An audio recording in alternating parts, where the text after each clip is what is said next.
So to do this, you're going to need my pattern. It's 2 pieces, and I will attach a PDF file for you at the end of the video. You'll need either a cutting mat and a rotary cutting tool, or you can use pins and scissors with your pattern. I'm using a regular quilting type of cotton fabric, and I'm gonna put this lining in is flannel. The reason I'm using flannel in my lining is because it's a non-woven fabric. The non-woven fabric is gonna give a very good particle barrier. The cotton is good for droplet barrier, but the flannel is good for smaller particles.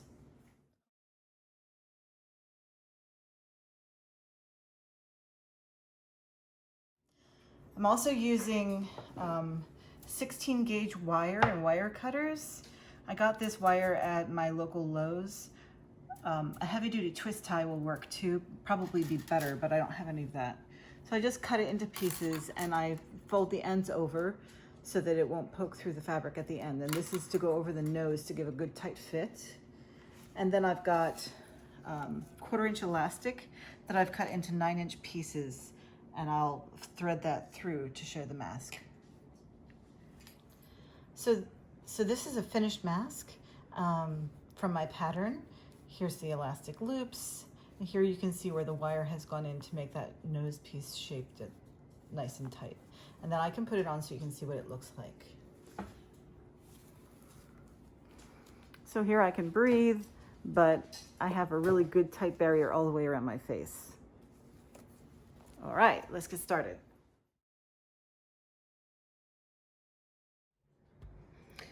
All right, so here's my cotton. I have it folded. Of course, first I washed it in hot water and I pressed it with an iron. Here's my pattern piece, and here I have marked on this straight side is you're gonna put it up against the fold, and that part doesn't get cut.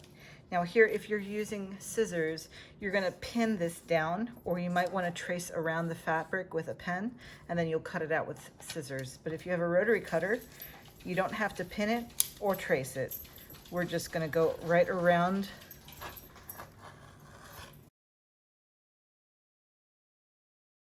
So anyway, I'm just cutting right around my pattern with my rotary cutter, and I'm just holding everything in place. This doesn't have to be perfect.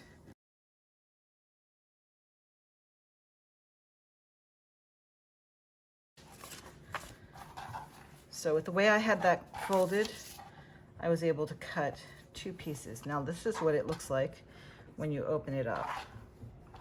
So what I'm gonna do is fold that right sides together. And the first step after I have it cut is I'm going to sew along this seam. You'll see more of that as we go. But this is the part that's gonna go right down over the nose, over the mouth, and to the chin. Next, I'm gonna cut my flannel lining.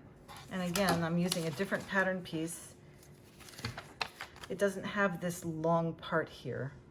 Oh, it's a little bit shorter. And you'll see why that's shorter in the, when we get to assembling the mask. But again, I have the fold mark. So I'm gonna put the fold down on the fold of the fabric and run around it with my rotary cutter.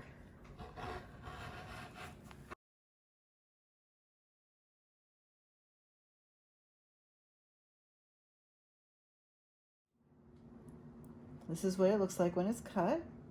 I'm gonna fold it so it's right sides together.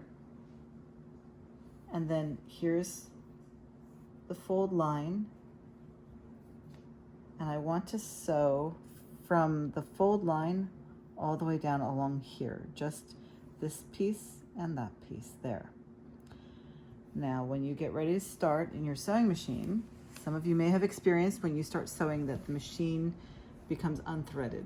And that's because these threads are too short. If I started sewing here, the thread would just slip out of the needle. So I need to have a longer tail so it doesn't come out when I start. Just want to make sure that's lined up nice. If you look at my presser foot here, this is about 1/4 of an inch wide, maybe a little bit more. That's a good seam allowance. So I'm just going to run the fabric along the edge of the presser foot.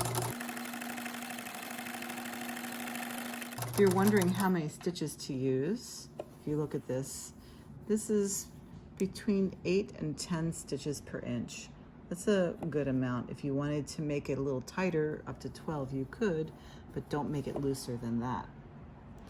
Now at this point, a lot of people would just take this piece out, cut the thread, and then start again, but you don't have to. I'm going to do something called chain piecing. With chain piecing, I'm just going to go from one piece, move that back, and put the next piece in. This way I don't have to cut my thread,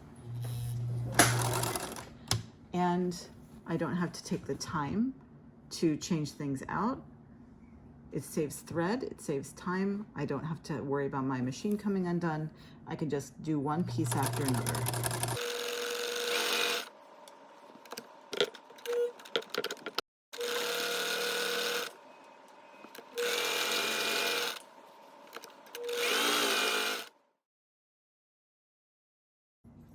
Okay, so now I have pieces that are all sewn together the way I want them to be.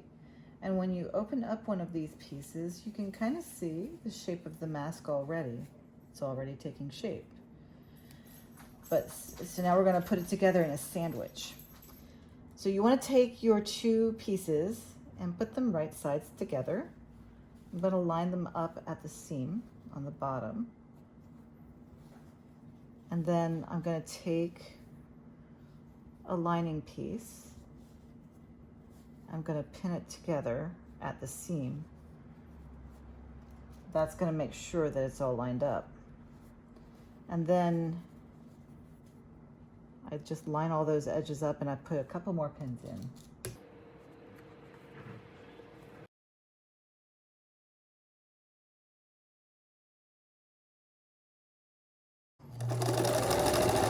So now I just want to sew across that piece.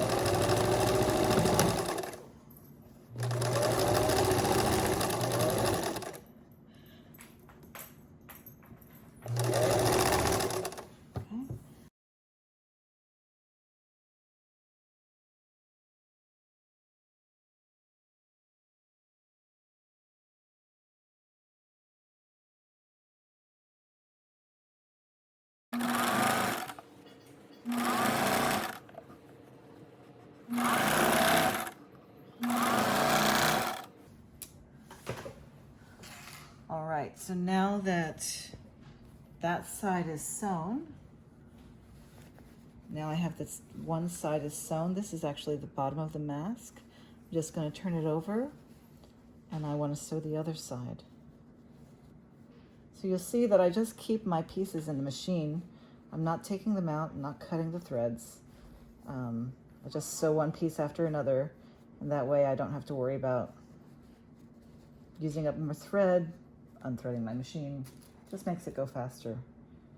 I figure from a yard of flannel and 2 1/3 yards of cotton, I can get about 18 masks. Today at Joann's, I got the cotton fabric was on sale for $2.99 a yard. It was not bad. I forget what I paid for the flannel, $3 or $4. Okay. All right, at this point, I have this top part, which goes over the nose, is sewn. This bottom part, which goes under the chin, is sewn. It's time to turn the mask inside out.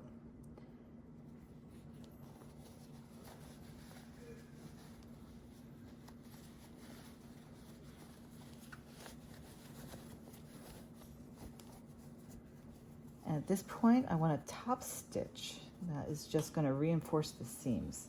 If you want, at this point, you can use an iron to press your seams nice and flat. I just kind of wiggle it around with my fingers. Good enough. So when I top stitch it, what I want is I want to stitch along this edge very close to the seam. It's just going to keep the fabric from rolling, so it helps the mask to keep its shape. So if you look down here on this side, here you can see that's about 1/8 of an inch from the edge of the seam.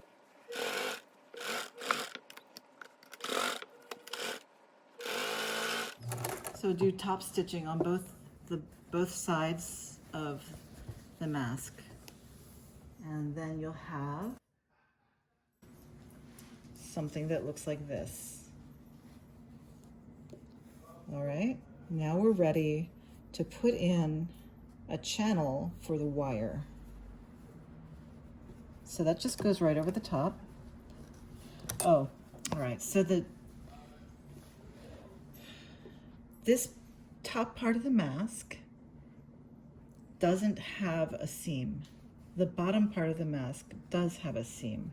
So I'm gonna put the channel on the top, and it's gonna go from, if you look at the mask, you see where it kind of folds here from this side to this side. This is not a science, but I'm gonna go about that distance. First I do a little stop channel, and then I'm gonna use the presser foot to measure how wide I make it.